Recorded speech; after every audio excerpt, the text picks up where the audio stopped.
The price of oil is skyrocketing on international markets. However, the barrel of specifically Russian oil is being sold on these markets at historical discounts. Companies here in the US and in the west of Europe simply don't want anything to do with Russian oil. But the question is, why do these companies not want to buy Russian oil if oil has technically been exempt from sanctions? And even most important, what will be the consequences of this private embargo against Russian oil?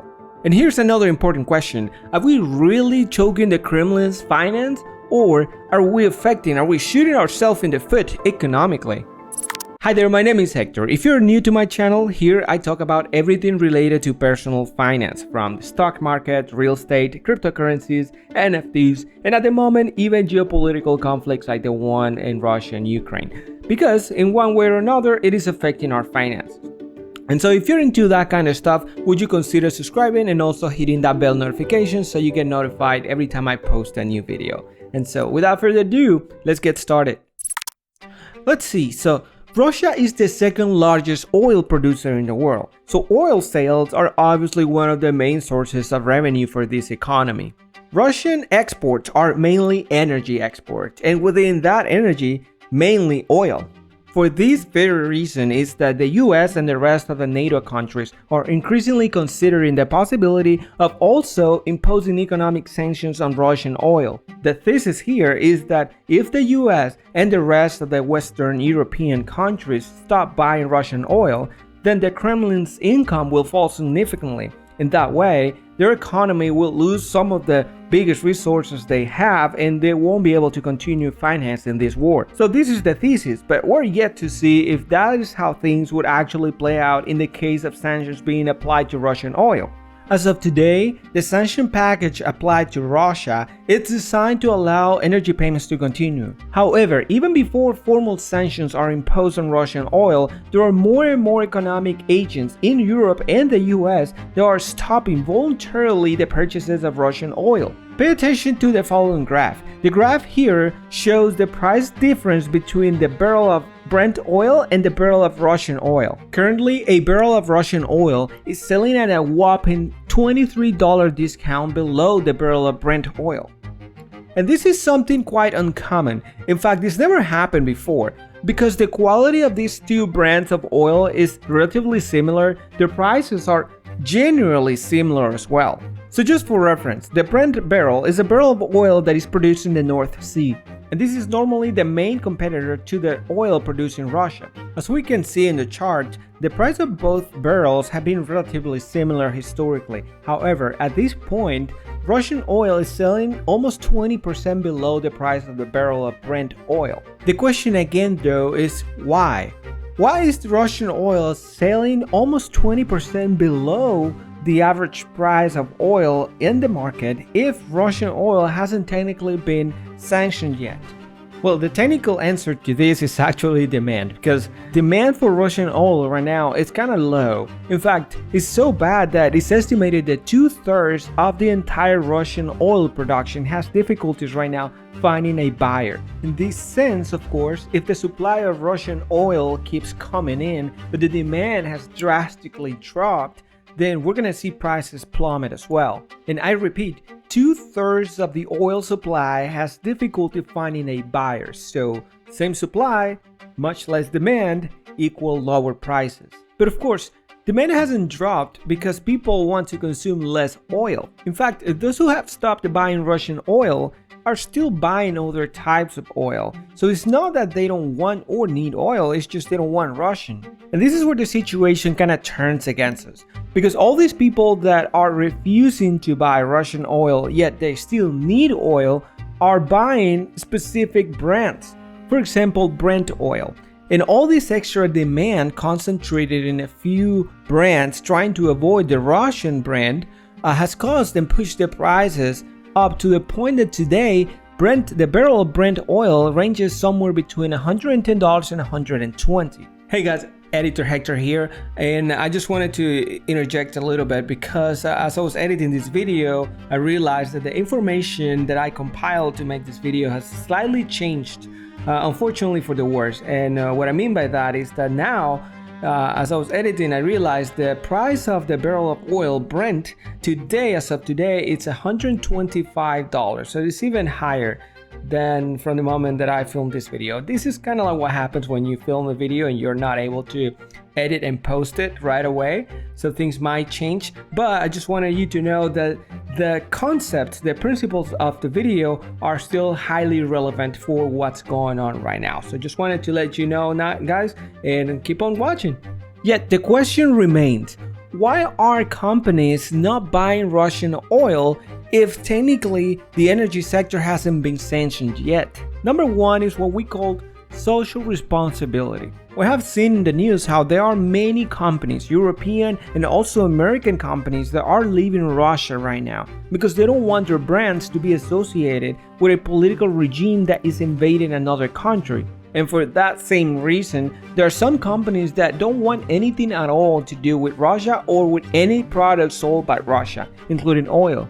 Alright, reason number two besides social responsibility is that some companies, especially in the financial sector, might also be concerned about the sanctions that might fall on them if they finance or underwrite the imports coming from Russia. Remember, in principle, oil imports are exempt from Western sanctions. However, there's clear regulatory uncertainty whether in the future energy imports will also be sanctioned. So if you have any kind of financial position open, financing or securing Russian oil imports, at that point you could end up being sanctioned too. So for many companies, the Russian financial system has become very toxic from the sanctions point of view. So that's caused that many European and American companies simply decide to steer away from even the risk of falling in any illegality that will further be sanctioned. And of course, if Western banks are not financing or insuring the oil coming from Russia, then Western buyers simply don't have the means to pay or buy that oil. And finally, the third reason is because most of the Russian oil is transported by sea through the Black Sea. And right now, the Black Sea is a war zone. So many shipping companies, apart from the fact that they might not want to be associated commercially with Russia, they're also afraid of military risk, because there is a war risk by entering the Black Sea to transport oil. And obviously, if there's not enough companies willing to transport Russian oil, then what is the point of buying the oil?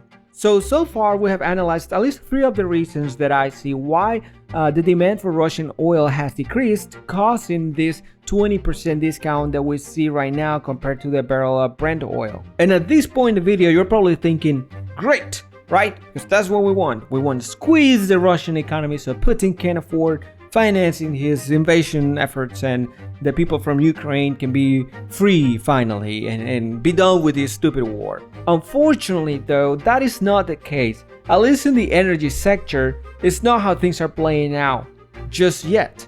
At this point, all we're doing is shooting ourselves in the foot. And I'm gonna explain you why. Even though the Russian oil has suffered a drastic decrease in demand, that doesn't necessarily mean that they are not selling their oil. In fact, they're still doing it. Once their oil hits certain price target, people seem to be okay buying this oil. And this is the reason why Russian oil right now is selling at somewhere between $90 and $100 per barrel. And just to give you a point of reference, before the invasion, all barrels of oil across the board were ranging somewhere between $90 and $100. So just think about that for a moment. Because the barrel of Brent has become so expensive, even if it is at a deep discount, Russia is still charging more or less the same that they were charging before war. In other words, at least for the moment, we're not suffocating the Russian economy by not buying their oil. Rather, it is us who are suffocating ourselves by paying a much higher price for the barrel of Brent than we were before. So this brings up another question though.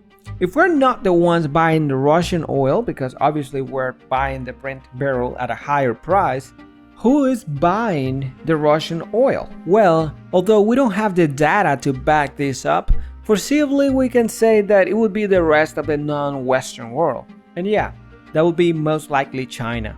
So that means that China at this point is buying a barrel of oil that is technically not cheaper than what they were buying it for before the invasion, but it's also at a deeper discount compared to the reference price, which is $110 to $120 for the rest of the world.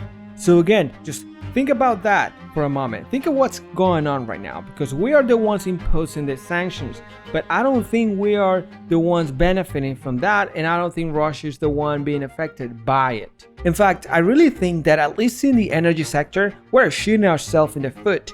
And China and Russia are actually being benefited from it. So remember that Russia is the second largest oil producer in the world. So a big chunk of their economy depends on oil sales, which are still happening. So technically we're not affecting Russia at all right now, as far as suffocating their economy at least. Besides that, at this point, the only one that is actually benefiting from the whole situation is China, who is the one buying oil now at a deeper discount compared to the rest of the market. In the meantime, the only people actually being affected is us, the people living in the West, because we are the ones that have to pay a higher price tag at the pump. Also, and most important, it is a real shame that all this uncertainty in the energy sector is not even helping the people from Ukraine that are still being attacked by the Russian military. So unfortunately, things aren't working the way they're supposed to, at least for the time being. But my hope is that sooner rather than later, things start turning around. And if the sanctions are actually materialized to the energy sector, then the Russian economy might actually be affected by it, and the people from Ukraine get some sort of relief. But all that is yet to be seen, so we're just gonna have to wait and see how things play out. So this is it for today. If you enjoyed this video, or even better, if you learned something today, would you do me a big favor and hit that like button for the YouTube algorithm? And also don't forget to subscribe to my channel and hit that bell notification so you get an alert every time I upload new content just like this. I'll see you next time. Bye.